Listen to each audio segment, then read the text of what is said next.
And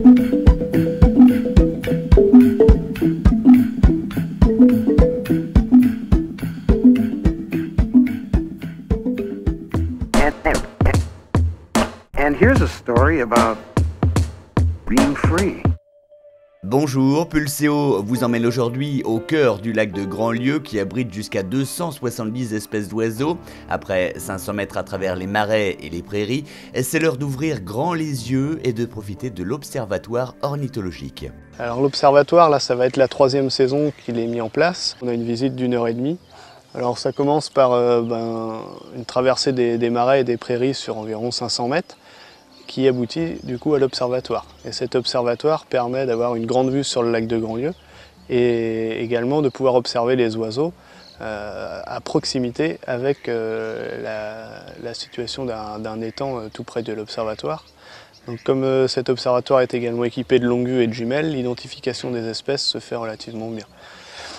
Alors sur cette plage horaire, on consacre du temps à l'identification des espèces et j'évoque également tous les aspects de la gestion du lac, les différents acteurs qui gravitent autour de ce milieu et surtout les intérêts du lac en termes de biodiversité, ce qui en fait son classement aujourd'hui avec de nombreuses réglementations, de réserves, entre autres.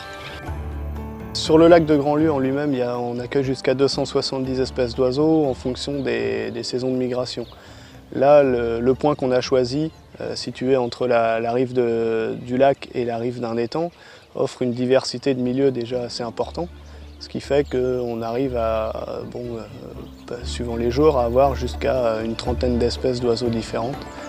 Le lac de Grandlieu, donc classé en 2 parties, une réserve naturelle nationale et une réserve naturelle régionale, donc ça en termes de statut, mais également en termes de réserve, hein, le mot le plus courant, de réserve en termes de biodiversité, qui permet d'avoir des oiseaux maintenant qui vont coloniser un peu plus loin. Alors là on a plusieurs oiseaux de la même espèce, les Foulques macroules. À la gauche on a l'adulte, alors là on ne l'aperçoit pas très bien. Donc un plumage assez sombre, la tête noire, et la caractéristique c'est d'avoir le bec et le front blanc. Protéger un milieu naturel, c'est aussi le faire découvrir pour que les gens prennent conscience réellement de l'importance qu'il peut avoir. Et l'observatoire est ouvert les samedis et dimanches après-midi, mais aussi en semaine pour les groupes scolaires.